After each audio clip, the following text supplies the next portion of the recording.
নমস্কার বন্ধুরা, দেখুন অনেক বন্ধুই কমেন্ট করছে যে দাদা ট্যান্ডিস্টেলের মালে যদি আয়রন জমে যায় কীভাবে পরিষ্কার করব।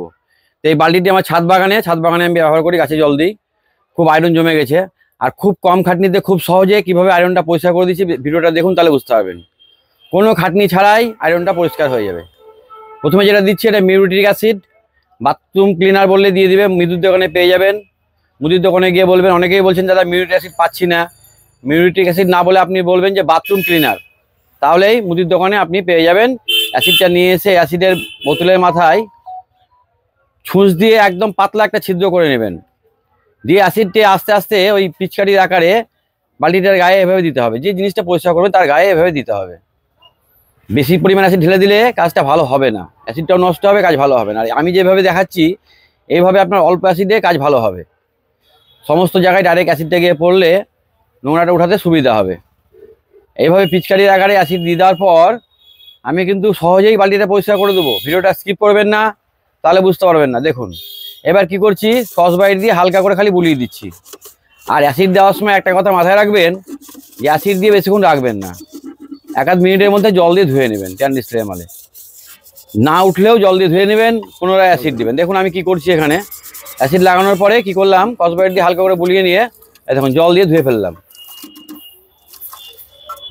এইভাবে জল দিয়ে ধুয়ে নিতে হবে। আর ভিডিওটা সম্পূর্ণ দেখুন, তাহলে বুঝতে পারবেন যে ট্যান্ডিস্টেলের মালে আয়রন কীভাবে সহজে উঠানো যায়। দেখুন ফেলে দিলাম অ্যাসিডটা জল দিয়ে ধুয়ে। এবার কি করব, আমি পুনরায় কিন্তু এখানে অ্যাসিড দেবো। দেখুন কত নোংরা বেরোলো, দেখুন আয়রনগুলো একদম ম্যাজিকের মতো উঠে যাবে।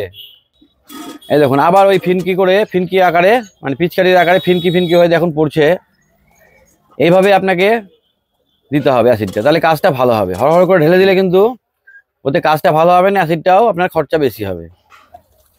আর এটা মিউরিটিক অ্যাসিড, কাজ করার সময় হাতে একটা গ্লাস পরে নেবেন, না থাকলে একটা ক্যারি ব্যাগ ভরে নেবেন। ভয় পাওয়ার কিছু নাই, হাত ধুয়ে নেবেন, হাতে লাগলে সঙ্গে সঙ্গে ধুয়ে নিলে কোনো ক্ষতি হবে না।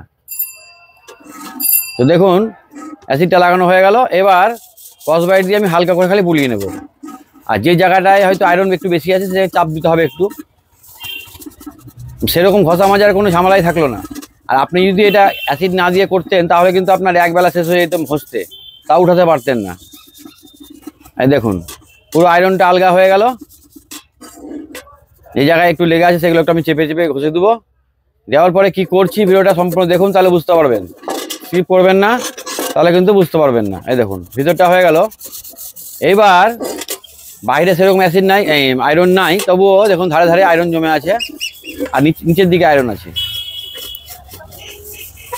এটা আমি গাছে জল দিই, ছাদ বাগানে আমার ব্যবহার হয়।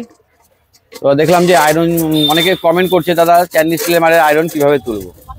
তো আমি দেখলাম বালতিটা আমার পরিষ্কার হবে আর আপনাদেরকে ভিডিও দেওয়া হবে। দেখুন যে জায়গাটায় অ্যাসিড পড়ছে সেই জায়গা থেকে আয়রনগুলো কীভাবে উঠে যাচ্ছে। তো এইভাবে আয়রনটা উঠিয়ে নেওয়ার পর এবার কি করবেন, এই বালতিটা আপনি যে কোনো কাজে ব্যবহার করতে পারেন, কোনো ভয়ের ব্যাপার নেই। অ্যাসিড দিয়ে ধুচ্ছি বলে যে খাবার জলের ক্ষেত্রে ব্যবহার করা যাবে না, অনায়াসে করতে পারেন। তবে কী করছি কাজটা সম্পূর্ণ দেখুন, তাহলে বুঝতে পারবেন।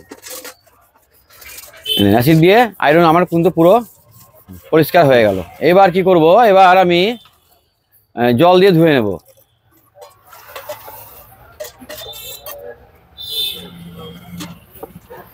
কোথাও কিন্তু এক ফোঁটা আর আয়রন কিন্তু অবশিষ্ট নেই, দেখুন পুরো পরিষ্কার হয়ে গেল। ভালো করে ধুয়ে নিয়ে এবার কি করতে হবে, এখানে একটু লিকুইড ভিম আমি দিয়ে ধুয়ে নেব। কিন্তু আপনাদের একটা কথা বলে রাখি, এই অ্যাসিড করতে গিয়ে ট্যান্ডিস্টেলের মালে যদি কালো দাগ হয়ে যায় তাহলে ভয় পাবেন না। ওখানে কি করবেন, একটু পিতম্বরী পাউডার দিয়ে মেজে নেবেন, একদম ফ্রেশ হয়ে যাবে। মিলিয়ে দেখবেন 100% রেজাল্ট পাবেন। আমি কোনো মিথ্যা কথা বলি না। যদি অ্যাসিড করতে গিয়ে কালো দাগ পড়ে যায় ট্যান্ডিস্টেলের মালে, তাহলে পিতম্বরী পাউডার দিয়ে মাজবেন, পরিষ্কার হয়ে যাবে। কিন্তু এক্ষেত্রে আমি পিতম্বরী পাউডার দিচ্ছি না, কারণ অ্যাসিডটা দিয়ে আমি সঙ্গে সঙ্গে কাজটা করেছি, বেশিক্ষণ রাখিনি, তাই আমার দাগও হয়নি। এবার আমি লিকুইড সাবান দিয়ে ধুয়ে নিলাম, লিকুইড ভিম দিয়ে। আপনারা বাসন মাজায় যে কোনো সাবান দিয়ে ধুয়ে নিতে পারেন। আর খাবার জলের ক্ষেত্রে ব্যবহার করলে বালতিটায় গরম জল দিয়ে ধুয়ে নেবেন ভালো করে, ব্যাস একদম ওকে হয়ে যাবে।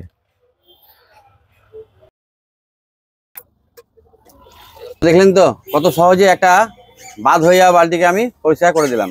আপনার ট্যান্ডিস্টেলের মাল যদি খুব নোংরা হয়ে যায় এই পদ্ধতিতে করবেন, একদম ঝকঝকে হয়ে যাবে। সকলেই ভালো থাকবেন, সুস্থ থাকবেন। শেষ করলাম।